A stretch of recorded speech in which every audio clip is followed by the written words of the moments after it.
Sarvodaya science college के 9th class के बच्चे जो संस्कृत विषय लिए हुए हैं उनके लिए संस्कृत वर्णमाला से, जिसे हम माहेश्वर सूत्र कहते हैं, उसका व्याख्यान यहाँ दिया जा रहा है। कृपया आप लोग ध्यान से इसको कंठस्थ कीजिए और अपनी कॉपी पर उतार लीजिए। अगर कहीं शंका है तो माहेश्वर सूत्रों की संख्या कुल 14 है। कहने को सूत्र एक ही है मगर खंड 14 हैं। देखते हैं, पहला है आ ई उ ड़, 4 अक्षर हैं, अंत में हलंत लगा हुआ है। हलंत का वर्ण नहीं माना जाएगा, वर्णमाला से परे हो जाएगा, बाहर हो जाएगा। दूसरा रेलरिक है। तीसरा ए ओ अंगा है। सब में जितने आप देखते जा रहे हैं हलंत लगे हैं। अंतिम वर्ण में आय औ च। अब आप ध्यान से देखेंगे, ये स्वरों की संख्या है आ ई उ री री ए ओ ए औ। ये संख्याएं 9 हो गई। आगे हम देखेंगे, जैसे हिंदी में व्यंजन होता है उसी को हम संस्कृत में हल कहते हैं। हल कहाँ शुरू होता है?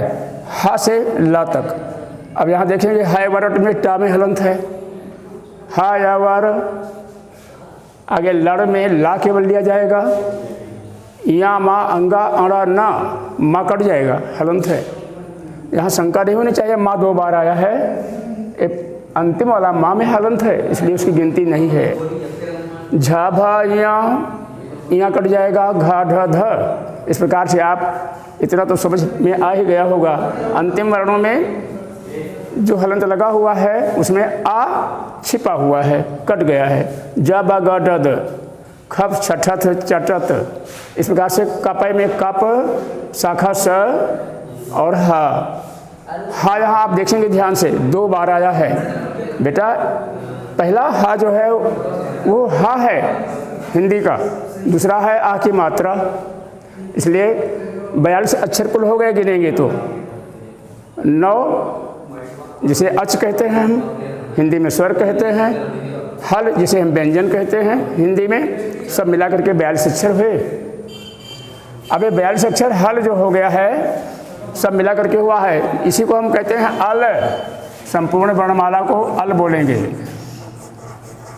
अल बोलेंगे। अल माने हो गया है पूरा माहेश्वर सूत्र।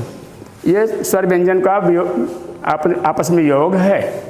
तो ध्यान देने हो, जैसे हिंदी में आप ककारा शुरू करते हैं ना, ऐसे आज संस्कृत से हम आपको वर्णमाला से ही संबोधित कर रहे थे और आपकी समझ में जहाँ तक है आ गया होगा बेटा।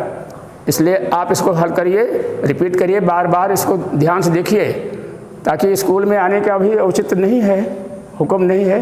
इसलिए आप ध्यान से घर में ही पढ़ें बेटा। धन्यवाद।